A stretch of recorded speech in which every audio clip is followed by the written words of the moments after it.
Hi everyone. Today I'm talking about the materials section on your Etsy listing. So when you're filling out your Etsy listing, you'll fill everything out. Then you'll get down to the part that says materials. What is it made of? Don't get cute with this. Don't put it's made with love. No, you need to put in what it's actually made of for the customer's information.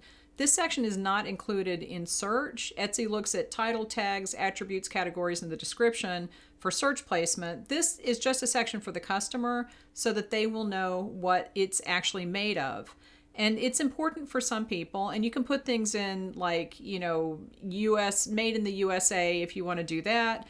But if it's something that is an allergic reaction situation, or if it's something that is organic and that's important to your customers, you need to put that kind of stuff in the list, the materials, because that is information that the customer sees on the listing itself.